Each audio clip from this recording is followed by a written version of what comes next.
Hello students, classroom solution में आपका स्वागत है। आज हम लोग क्लास 10th के एक्सरसाइज 3.1 के लेकर हाजिर हुए हैं। तो आज हम 3.1 में कक्षा 10 के छात्रों ये सीखेंगे कि किस प्रकार हम दो चर वाले रैखिक समीकरण को एल्जेब्रिक फॉर्मेट में और जियोमेट्रिकली फॉर्मेट में कैसे रिप्रेजेंट करते हैं। मतलब हमको दो चर वाले रैखिक समीकरण को बीजगणितीय रूप में लिखना और किस प्रकार उनका ग्राफीय विधि से निरूपण करना बतलाया गया है। तो 3.1 में हम लोगों ने दो प्रश्नों को यहाँ पर शामिल किया हुआ है। सबसे पहला प्रश्न में आफताब अपनी पुत्री से कहता है कि 7 वर्ष पहले मैं तुम्हारी आयु का 7 गुना था। ध्यान दीजिएगा, क्वेश्चन का जो फॉर्मेट है वो जो कहना चाहता आफताब अपनी पुत्री से वो बताता है कि अब से 7 वर्ष पहले मैं तुम्हारी आयु का 7 गुना था, और दूसरी शर्त में बोलता है कि अब से 3 वर्ष के पश्चात मैं तुम्हारी आयु का 3 गुना रह जाऊंगा। अब प्रश्न में कहने का मतलब ये हुआ कि इस कहे गए कथन को आप बीजगणितीय रूप में और कहे गए कथन को ग्राफीय विधि में, मतलब दोनों प्रकार से आप किस प्रकार रिप्रेजेंट करेंगे, केवल आपको यहाँ पर ये शो करना है। और ठीक उसी प्रकार से हम लोगों ने दूसरा क्वेश्चन लिया है कि किसी टाइम 2 किलोग्राम सेब और 1 किलोग्राम का मूल्य 160 रुपये था। मतलब हम लोग किसी दिन बाज़ार में जाकर 2 किलोग्राम सेब खरीदते हैं और 1 किलोग्राम अंगूर खरीदते हैं, तो हम लोग पूरा टोटल रेट 160 रुपये देते हैं। अगली शर्त में कहा है कि अगर किसी दिन मतलब 1 महीने के बाद उसी मार्केट में 4 किलोग्राम सेब और 2 किलोग्राम अंगूर का मूल्य 300 रुपये हो जाता है। अब इस कथन को आप बीजगणितीय रूप में और इसी कथन को आप ज्यामितीय रूप अर्थात ग्राफीय विधि से आप उसको रिप्रेजेंट कर दीजिए। तो चलिए बिना देर के हुए हम स्टार्ट करते हैं कि किस प्रकार हम लिखे गए कथन को बीजगणितीय रूप में और ग्राफीय विधि से दिखा सकते हैं। तो सबसे पहले हम बीजगणितीय रूप में दिखाने के लिए हमको दो चर वाले रैखिक समीकरण का मानक रूप याद करना होगा। मानक रूप में जानने के लिए सबसे पहले हम लोग ये देखेंगे कि मानक रूप में a1x plus b1y plus c1 is equal to 0 होता है। यहाँ पर 1 जो है वो पहले समीकरण को शो करता है और दूसरे समीकरण में हम उसी कथन को a2x plus b2y plus c2 is equal to 0। यहाँ 1 और 2 का मतलब पहले और दूसरे समीकरण से है, ठीक है। और यहाँ पर हम गौर करेंगे कि दोनों समीकरणों में x पहले चर राशि को प्रेजेंट करती है और y दूसरी चर राशि को प्रेजेंट करती है, ठीक है। तो हम बीजगणितीय रूप में दिखाने के लिए हम इसी मानक रूप का हेल्प लेंगे और आगे बढ़ते हुए अब हम स्टार्ट करते हैं कि किस प्रकार हम इस कहे गए कथन को बीजगणितीय रूप में दिखाएंगे। तो चलिए हम सबसे पहले अब इस कथन में एक मानक मानते हुए प्रारंभ करते हैं कि कहा गया आफताब अपनी पुत्री से कहता है कि अगर आज के डेट में मैं कितनी उम्र का हूँ या तुम कितनी उम्र की हो, उससे 7 वर्ष पहले का कंडीशन मैं तुमसे 7 गुना था और अब से 3 वर्ष के बाद मैं तुम्हारा 3 गुना रह जाऊंगा। तो ध्यान दीजिएगा, 7 वर्ष पहले की घटना और 3 वर्ष बाद की घटना वो प्रेजेंट एज से ही ली जाएगी। तो सबसे पहले हम आफताब और उसकी पुत्री को प्रेजेंट एज में लेंगे। हम यहाँ मान लेते हैं कि माना आफताब की जो वर्तमान आयु है उसको हमने मान लिया x वर्ष तथा पुत्री की ये जो वर्तमान आयु है उसको हमने ले लिया y वर्ष, ठीक है। अब हम लोग x और y के अकॉर्डिंग प्रश्न में आगे बढ़ते हैं और पहला कंडीशन हम लोग ध्यान देते हैं। कंडीशन है 7 वर्ष पहले की, 7 वर्ष पहले। तो गौर करेंगे 7 वर्ष पहले अगर किसी भी व्यक्ति की आप उम्र निकालेंगे तो अपनी प्रेजेंट एज से वो 7 वर्ष कम होगा। तो अगर हम यहाँ डबल इक्वेशन सॉल्व करेंगे तो आफताब की उम्र 7 वर्ष पहले x माइनस 7 होगी, जबकि उसकी पुत्री की उम्र y माइनस 7 होगी। ये 7 वर्ष पहले का कंडीशन है। अब जो शर्त लगाई गई, हमने कहा कि ये दोनों इक्वेशन जो है वो समता में हैं, तो आप बिल्कुल मत मानिए ये दोनों इक्वेशन अभी समता में नहीं हैं, क्योंकि शर्त लगा गया है कि आफताब अपनी पुत्री की उम्र का 7 गुना होगा। तो 7 गुना होगा तभी ये दोनों पक्ष आपस में समता में मतलब इक्वल होंगे। तो समता में करने के लिए या तो हम आफताब की उम्र का 7 बार मतलब 7 से उसको डिवाइड कर दें, या पुत्री की उम्र में हम 7 का मल्टीप्लाई कर दें। तो हम पुत्री की उम्र में 7 का जैसे ही मल्टीप्लाई करेंगे, ये दोनों कथन जो हैं वो अब समता में हो गए। इसको सॉल्व करेंगे। x - 7 is equal to 7y - 49, और मानक रूप में बदलते हुए इसको हम लिखेंगे x - 7 - 7y + 49 is equal to 0। और इस कथन को अब मानक रूप में लिखेंगे x - 7y + 42 is equal to 0। तो छात्रों, हम लोगों ने ये जो पहला समीकरण बना लिया है वो पहले कथन का बीजगणितीय रूप का पहला चरण है, जिसमें 7 वर्ष पहले की घटना बताई गई। अब हम दूसरी घटना की तरफ चलते हैं। वो कहता है 3 वर्ष बाद। अब कंडीशन होगा 3 वर्ष बाद की। 3 वर्ष बाद आफताब की उम्र होगी x + 3, जबकि उसकी पुत्री की उम्र होगी y + 3। अब आफताब कहते हैं कि मैं तुम्हारी वर्तमान आयु का 3 गुना होऊंगा। तो इसका मतलब हम पुत्री की उम्र में 3 का मल्टीप्लाई करेंगे तो उसकी उम्र और आफताब की उम्र समीकरण के हिसाब से बराबर मानी जाएगी। अब हम थोड़ा सा इसको हल करेंगे। तो x + 3 is equal to 3y + 9। अब इसका पक्षांतर करते हुए x + 3 - 3y - 9 is equal to 0।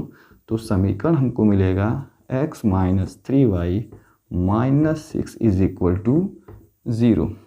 तो हम लोगों ने ये 2 समीकरण प्राप्त कर लिए हैं, और ये दोनों समीकरण ही इस पहले प्रश्न का बीजगणितीय रूप है। चलिए हम यहाँ पर लिख लेते हैं x - 7y + 42 is equal to 0। Equation number first, x - 3y - 6 is equal to 0। Equation number second. अब आप इन दोनों समीकरणों को जिस मानक रूप में देख रहे हैं वो प्रश्न संख्या 1 का बीजगणितीय रूप है। ठीक है, इस प्रकार हमने पहले प्रश्न का बीजगणितीय रूप प्राप्त कर लिया। अब बीजगणितीय रूप के मदद से ही हम उसको ग्राफीय रूप में प्रदर्शित करेंगे। तो चलिए अब हम ये देखते हैं कि किस प्रकार हम ग्राफीय रूप में प्रदर्शित कर सकते हैं। तो हम लोग ग्राफीय विधि में जाने के लिए एक बार पुरानी कक्षाओं में जो निर्देशांक ज्यामिति का पाठ्यक्रम था आप लोगों ने उसको पढ़ा ही होगा। तो यहाँ पर हम देखेंगे कि 2 अक्षांश होते हैं, x अक्ष और y अक्ष, और दोनों अक्ष एक दूसरे को मूल बिंदु पर प्रतिच्छेद करते हैं। ठीक है, ये आपका x अक्ष और ये आपका y अक्ष। मूल बिंदु के ऊपर की तरफ y अक्ष पॉजिटिव होता है और मूल बिंदु के दाएं तरफ x अक्ष पॉजिटिव होता है, जबकि x अक्ष मूल बिंदु के बाईं तरफ नेगेटिव में और y अक्ष मूल बिंदु से नीचे की ओर नेगेटिव में लिए जाते हैं। ठीक है, अब हम इन दोनों इक्वेशन की मदद से यहाँ पर बिंदुओं का निर्देशांक खोजेंगे, क्योंकि बीजगणितीय रूप में रेखा के समीकरण से हम लोग 2 बिंदुओं का निर्देशांक खोजेंगे। आप 2 बिंदु से ज़्यादा का भी निर्देशांक ले सकते हैं, क्योंकि हमको मालूम होगा कि 2 बिंदुओं से होकर एक रेखा खींची जा सकती है। तो हमारा काम 2 बिंदु से भी हो सकता है, लेकिन अगर ये चाहें तो आप 2 से अधिक बिंदुओं का निर्देशांक ज्ञात कर सकते हैं। ठीक है, तो चलिए हम लोग इक्वेशन नंबर फर्स्ट से पहले बिंदुओं का निर्देशांक ले लेते हैं। तो यहाँ पर आप देखेंगे इक्वेशन नंबर फर्स्ट से अगर हमको x का वैल्यू निकालना होगा तो यहाँ पर गौर करेंगे x इज इक्वल टू ये होगा आपका 7y - 42। 7y का जब पक्षांतर दाएं पक्ष में किया जाएगा तो वो धनात्मक होगा, जबकि 42 का पक्षांतर करते ही वो हो जाएगा ऋणात्मक। इसका मतलब हम y की सहायता से x का मान निकाल सकते हैं। चलिए अब हम y की सहायता से अगर x का मान निकालेंगे तो हमको निर्देशांक किस रूप में मिलेंगे, x y और दोनों बिंदुओं का निर्देशांक x y। चलिए यहाँ पर अगर हम y के निर्देशांक को 7 मान लेते हैं, गौर करिएगा, y के निर्देशांक को हम 7 मान लें तो 7 गुणे 7 ये होता 49, और 49 से अगर हम 42 को माइनस करेंगे तो x का निर्देशांक भी आएगा हमारा 7, मतलब 7 और 7। ठीक है। चलिए अब आगे चलते हैं कि अगर हम y के निर्देशांक को 6 मान लें, y के निर्देशांक को अगर हम 6 लेते हैं तो 7 गुणे 6 ये होगा 42, और 42 माइनस 42 ये हमारा होगा 0। तो इस प्रकार हमें निर्देशांक प्राप्त हुआ 0 और 6। चलिए इस निर्देशांक को हम बिंदु A लेते हैं और इस निर्देशांक को बिंदु B लेते हैं। ठीक है। तो इस प्रकार हम पहले बिंदु का निर्देशांक ले लेते हैं कि A का निर्देशांक हमको 7 और 7, B का निर्देशांक 0 और 6। ठीक। अब इक्वेशन नंबर 2,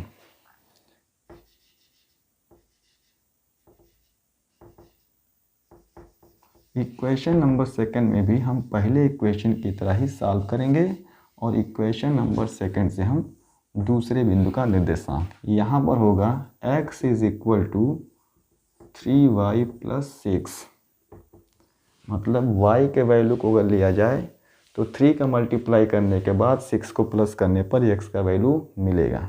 अगर y के वैल्यू को 0 ले लिया जाए तो 3 × 0 मतलब वो 0 होगा, तो x का वैल्यू होगा 6। यहाँ का निर्देशांक 6 और 0। ठीक। मतलब अब हमें मालूम हुआ बिंदु C का निर्देशांक, तो बिंदु C का निर्देशांक हमने लिया 6 और 0।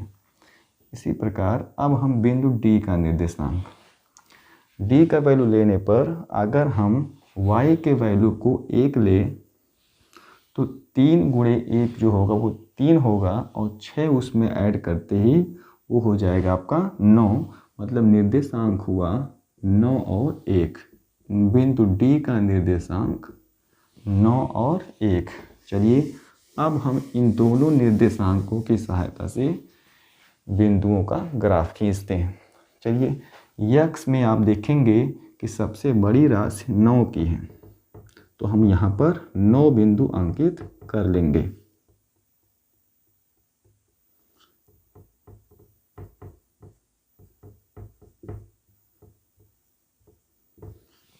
और इसी प्रकार अब हम y अक्ष पर भी बिंदुओं का निर्देशांक ज्ञात करेंगे।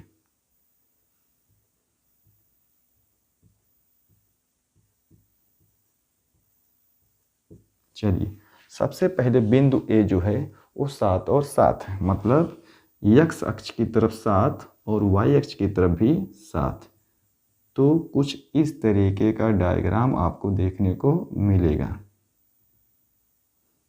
ये पॉइंट आपका बिंदु A होगा जिसका निर्देशांक 7 और 7 है। अब इसी प्रकार बिंदु B 0 और 6 है, मतलब बिंदु B का निर्देशांक आपका 0 और 6 है। अब हम करेंगे क्या, बिंदु B को बिंदु A से ज्वाइन कर देंगे और आगे की तरफ बढ़ा देंगे। ये जो इक्वेशन है ये आपके पहले रेखा का समीकरण है, इक्वेशन नंबर 1। ठीक है, A और B को जोड़ती हुई रेखा। अब हम क्या करेंगे, अगले बिंदु का निर्देशांक है 6 और 0, मतलब वो बिंदु आपका यहाँ पर होगा, बिंदु C, 6 और 0। अब 9 और 1, मतलब x अक्ष की तरफ 9 और y अक्ष की तरफ 1, मतलब इस बिंदु का निर्देशांक आपका यहाँ पर होगा। तो यहाँ हम C को थोड़ा सा रिमूव करते हैं ताकि फिगर आपको सीधा लगे। C को हम यहाँ प्रेजेंट कर दिए। अब ये बिंदु आपका होगा D। तो ध्यान रखिएगा, ये बिंदु C है और ये बिंदु D है। हम लोग इसको मिटा देते हैं। यहाँ शो कर देते हैं, ये हमारा C है और ये बिंदु हमारा D है। अब इस प्रकार हम C और D को भी ज्वाइन करते हुए ये रेखा आगे की तरफ बढ़ा देंगे। तो इस प्रकार ये जो C और D को ज्वाइन करती हुई रेखा है, ये रेखा दूसरे समीकरण को प्रदर्शित करती है और ये A और B को ज्वाइन करती हुई रेखा पहले समीकरण को प्रदर्शित करती है। तो इस प्रकार हमने बीजगणितीय रूप में और ज्यामितीय रूप अर्थात बीजगणितीय रूप को ट्रांसफ़र कर दिया ज्यामितीय रूप में। ठीक है, इस प्रकार हम लोगों ने पहले प्रश्न को हल कर लिया। ठीक है, तो अब चलते हैं अपने दूसरे प्रश्न की तरफ, जिसमें कुछ नई शर्तें रखी गई हैं। तो यहाँ पर हम क्या करेंगे, जैसे हम लोगों ने पहले प्रश्न को हल कर लिया, ठीक उसी प्रकार से अब हम दूसरे प्रश्न को हल करेंगे। मतलब पहले इनका हम बीजगणितीय रूप में सॉल्यूशन ढूंढेंगे। तो हमको यूनिटरी मेथड मतलब एक एक नियम की सहायता से पर केजी सेब और पर केजी अंगूर का रेट निकालना होगा, और वो भी हम लोग यहाँ पर मान के लेंगे। तो माना 1 केजी सेब का मूल्य हम लोगों ने मान लिया x रुपये और 1 केजी अंगूर का मूल्य वो हम लोगों ने मान लिया y रुपये। ठीक है, अब according to equation number first में पहली शर्त के अनुसार हम लोगों ने 2 किलो सेब की खरीदारी कर ली, तो टोटल रेट हमने पेड किया 2x और 1 किलोग्राम अंगूर खरीद लिया और रेट दिया गया y। अब टोटल कॉम्बिनेशन हुआ 2x प्लस y और हमने रेट चुकाया 160 रुपीज़। अब इसको बीजगणितीय रूप में लिखना होगा, तो 2x plus y minus 160 is equal to 0। समीकरण हो गया 2x plus y minus 160 is equal to 0। ये पहले कहे गए कथन का बीजगणितीय रूप।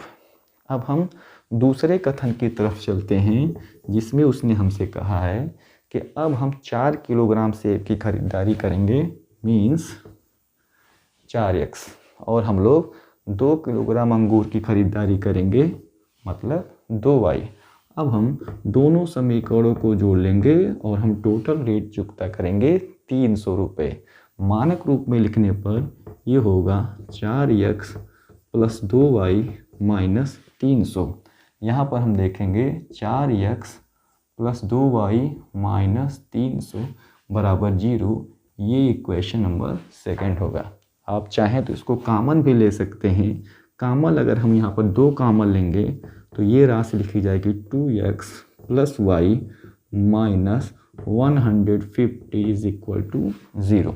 हम यहाँ पर कॉमन भी ले सकते हैं, तो दूसरे समीकरण का रूप हो जाएगा 2x plus y minus 150 is equal to 0।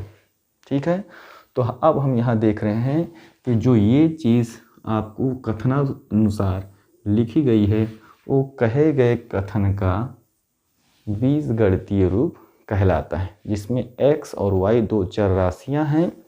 2, 1, 160, 150 ये उसके बीजगणितीय रूप के आपके गुणांक हैं। ठीक है, तो ये जो फॉर्मेट में हम लोगों ने इस प्रश्न को दर्शाया है, ये हमारा बीजगणितीय रूप है। अब हम इसी कथन को ग्राफीय रूप में दिखाएंगे। तो ग्राफीय रूप में दिखाने के लिए हमको वैल्यूएशन करना है समीकरण को x और y और बिंदुओं के निर्देशांक में। चलिए हम बिंदुओं के निर्देशांक लेते हैं फॉर इक्वेशन नंबर फर्स्ट, और दूसरे कथन में हम इक्वेशन नंबर सेकंड में।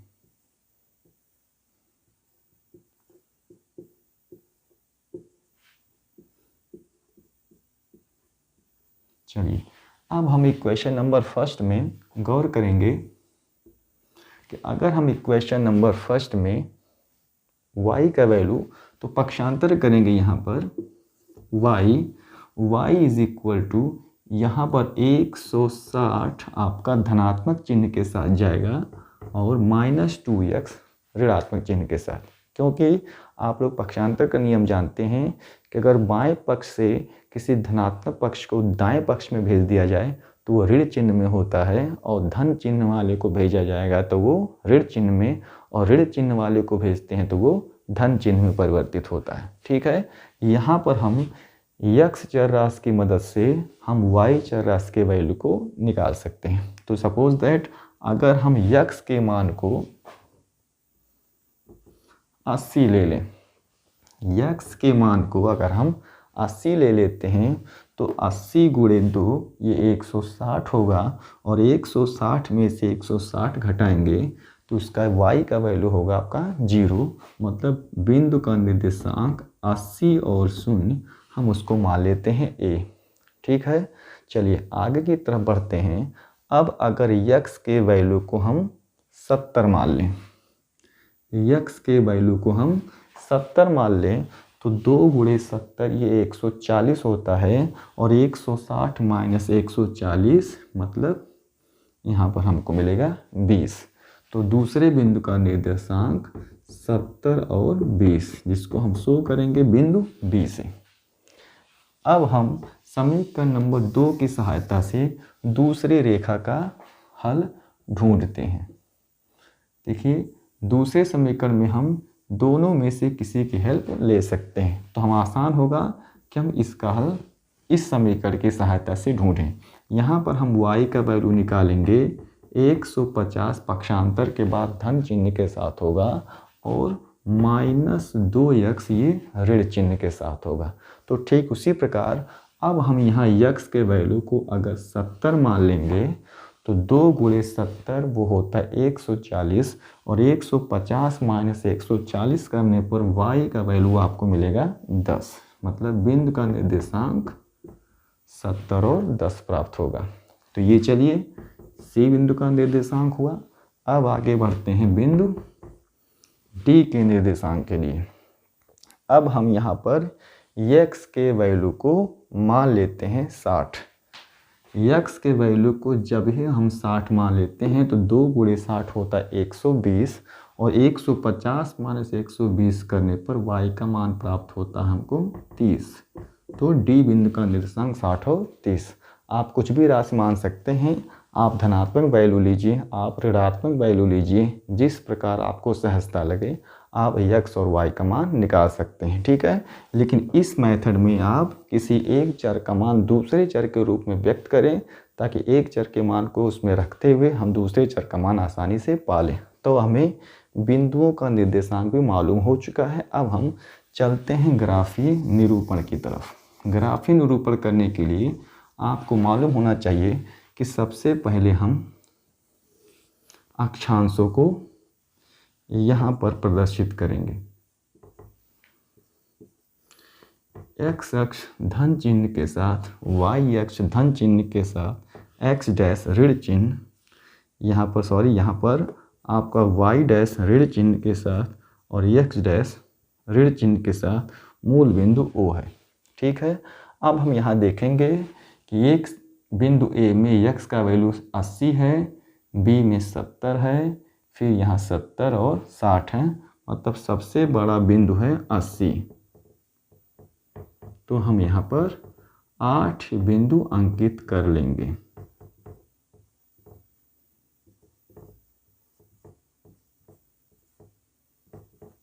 इस प्रकार y के बिंदु का निर्देशांक भी हम यहाँ पर अंकित कर लेंगे। जब आप इस प्रश्न को ग्राफ पेपर पर हल करेंगे तो आपको और भी सुविधा होगी। तो चलिए हम लोग बिंदु को अंकित करते हुए प्रश्न को आगे की तरफ बढ़ा लेते हैं। सबसे पहले बिंदु A का निर्देशांक जब हम लिखेंगे तो वहाँ पर बिंदु A का निर्देशांक 80 और 0 है, मतलब वो बिंदु यहाँ पर होगी। बिंदु A जिसका निर्देशांक 80 और 0 हुआ। इसी प्रकार बिंदु B के निर्देशांक पे हम जाएंगे तो 70 और 20 है, तो x अक्ष 70 और y अक्ष यहाँ पर 20। तो यहाँ पर उस बिंदु का निर्देशांक लगभग यहाँ पर होगा। ये बिंदु आपका B है जिसका निर्देशांक 70 और 20 हुआ। अब हम स्केल की सहायता से इन दोनों लाइनों को मिलाकर आगे की तरफ बढ़ा देंगे।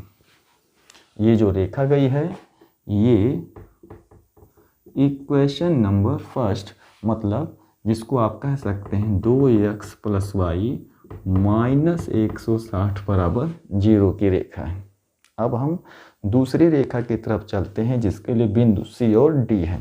तो यहाँ बिंदु C का निर्देशांक 70 और 10 है। 70 और 10 मतलब बिंदु C का जो निर्देशांक होगा वो यहाँ पर होगा। ये रेखा आपकी ये है बिंदु C जिसका निर्देशांक होगा 70 और 10। अब बिंदु D जिसका निर्देशांक 60 और 30 है, तो बिंदु D के लिए ये निर्देशांक कुछ इस तरीके से होंगे। ये आपका बिंदु D है, ठीक है। थोड़ा सा क्लियर कर दें इसको, थोड़ा सा।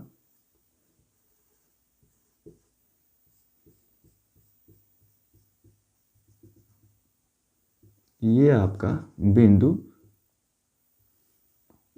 D है जिसका निर्देशांक 60 और 30 है। अब हम 70, 10 और 60 और 30 की रेखा को ज्वाइन करा देंगे, ठीक है, और आगे की तरफ बढ़ाते हुए निकल जाएंगे। तो ये देखिए, ये जो C है और ये रेखा आपकी D है, ये आपका B है और ये रेखा आपकी A है। इस प्रकार जो दोनों रेखाएं गई हैं वो आपकी रेखा CD जो दूसरे समीकरण को प्रदर्शित करती है और एक रेखा AB जो पहले समीकरण को प्रदर्शित करती है। तो इस प्रकार हम लोगों ने ग्राफीय निरूपण को भी प्रदर्शित करना सीख लिया। तो उम्मीद करता हूँ कि अब आप ग्राफ पेपर पर ग्राफीय निरूपण बड़े ही सरलता से कर सकते हैं। तो आप प्रैक्टिस करते रहिए, परीक्षाएं सर पर हैं। आगे इन समीकरणों को हल करने की विभिन्न प्रकार की विधियां, जिसको आपने अपनी कक्षाओं में पढ़ा भी होगा, हम लोग एक बार उसको फिर से रिपीट करेंगे। आपको बताते हुए मैं चलता हूं कि किसी भी दो चर वाले रैखिक समीकरण को हमारी पुस्तक में कक्षा 10 में 3 प्रकार की विधियों से हल करना बताया गया है। जो पहला विधि है आपका है प्रतिस्थापन विधि, दूसरा है विलोपन विधि और तीसरा आपका है वज्र गुणन विधि। आगे हम अपने वीडियो में उसी टॉपिक पर बात करेंगे। अगर आप हमारे चैनल पर नए हैं तो सबसे पहले हमारे चैनल को सब्सक्राइब करिए, बेल आइकन का बटन आप बिल्कुल दबाएं ताकि मेरी वीडियो आपके पास तुरंत पहुंचे और परीक्षा उपयोगी टिप्स आपको ज़रूर से ज़रूर आपको मिल जाए। उम्मीद करता हूं आप मेरे वीडियो को पसंद करेंगे। प्लीज़ मेरे वीडियो को लाइक करिए, सब्सक्राइब करिए और अपने दोस्तों में ज़्यादा से ज़्यादा शेयर करिए। Thank you so much.